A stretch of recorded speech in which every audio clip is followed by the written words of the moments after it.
Hello everyone जय जगन्नाथ स्वागत करुच्ची विराज GK express को आशा करें आपण मैंने भलरे थे और आपंकर प्रिपेरेसन भलरे चली क्वेश्चन आरंभ करने पूर्व आपण मैंने समस्ते माँ सरस्वती को प्रणाम करंतु।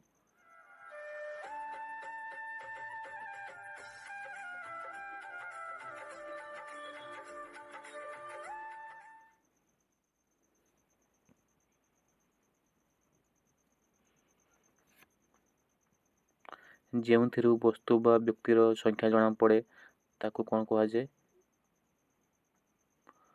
आंसर इज ऑप्शन गो वचन। गुणवाचक विशेष्य और क्रियावाचक विशेष्य रे क्यों वचन लगे नहीं। आंसर इज ऑप्शन ख बहुवचन।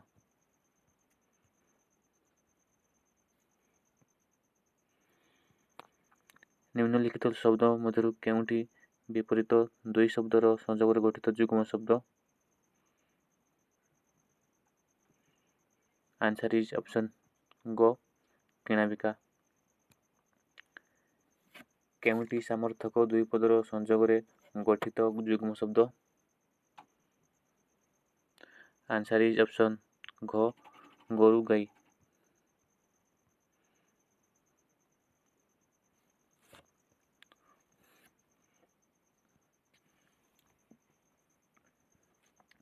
केउंटी अर्थ थिबा वो अर्थ नथिबा दुई शब्द मिश्रण रे गठित युग्म शब्द। आंसर इज ऑप्शन ख बिक्री बटा।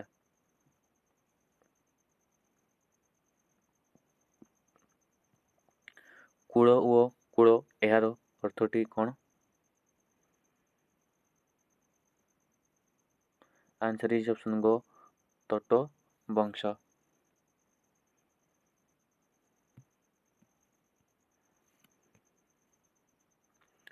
पापर विपरीत शब्द कौन। आंसर इज ऑप्शन ख पुण्य। कृपण यार विपरीत शब्द कौन। आंसर इज ऑप्शन गो बदान्य। लभीर विपरीत शब्द कौन। आंसर इज ऑप्शन ख निर्लभ। इच्छा अर्थ धातु पर क्यों प्रत्यय हुए। आंसर इज ऑप्शन गो सन। जय कर इच्छा एक पदरे कौन हम। आंसर इज ऑप्शन ख जिज्ञासा।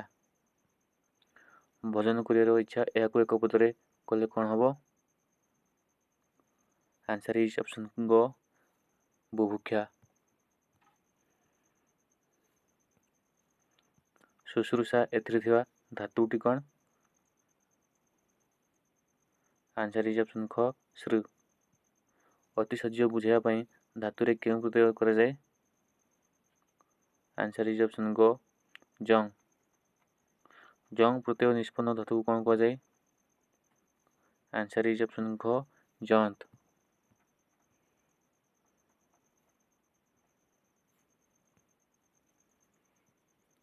जौन धातु साधारण क्यों रूपे व्यवहार हुए। आंसर इज ऑप्शन ख विशेषण। प्रयोजक धातु बढ़िया पाई संस्कृत धातु सहित क्यों प्रत्यय करा जाए। आंसर इज ऑप्शन क कृत। स्थापन यार विशेषण रूपटी कौन हम। आंसर इज ऑप्शन ख स्थापित। एथिरे थिबा विभिन्न धर्मी शब्दटी को बाछि लेख। आंसर इज ऑप्शन क धनरत्न।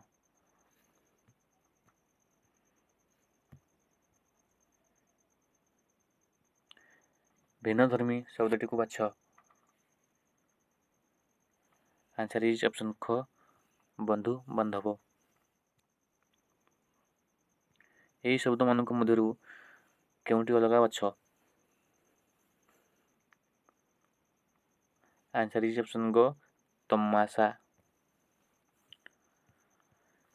एबे आमे देखिबा लिंग वचन पुरुष। पुलिंग और स्त्रीलिंग कहले कौन बुझ। ପୁରୁଷବାଚକ ଶବ୍ଦ ଗୁଡ଼ିକୁ ପୁଲ୍ଲିଙ୍ଗ ଓ ସ୍ତ୍ରୀବାଚକ ଶବ୍ଦ ଗୁଡ଼ିକୁ ସ୍ତ୍ରୀଲିଙ୍ଗ କୁହାଯାଏ।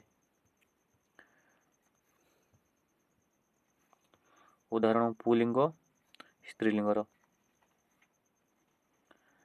ପାଟରା ପାଟରାଣୀ, ଗୁଡ଼ିଆ ଗୁଡ଼ିଆଣୀ, ଭିକାରୀ ଭିକାରୁଣୀ, ସମୁଦି ସମୁଦୁଣୀ, ବଗ ବଗୁଲି, ବେଙ୍ଗ ବେଙ୍ଗୁଲି, ବର କନ୍ୟା ବା ବଧୂ, ପୁରୁଷ ସ୍ତ୍ରୀ।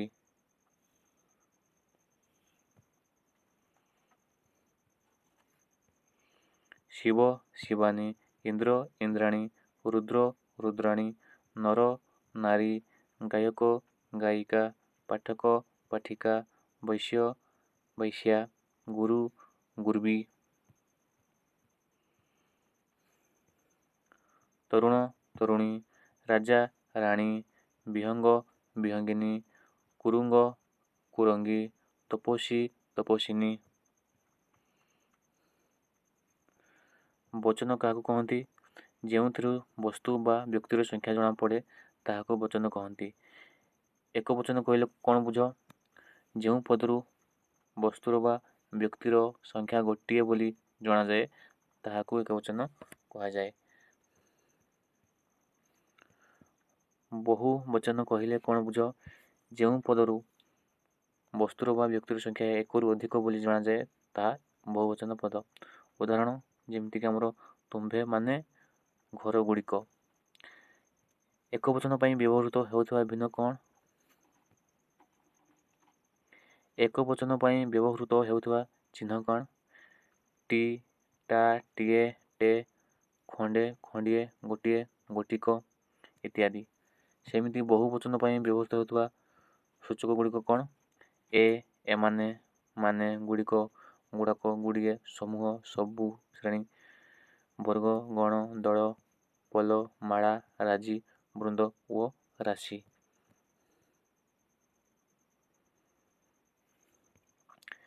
ନିମ୍ନଲିଖିତ ପଦମାନଙ୍କର ବଚନ ପରିବର୍ତ୍ତନ କର। ଏଇଟା ହେଉଛି ଆମର ପ୍ରଶ୍ନ, ଇଏ ହେଉଛି ଉତ୍ତର। ଯେମିତିକି ଘର ହେଉଛି ଏକ ବଚନ, ବହୁବଚନରେ କ'ଣ ହେବ? ଘର ଗୁଡ଼ିକ। ସେମିତି ଠେକୁଆ ଠେକୁଆ ଗୁଡ଼ିକ।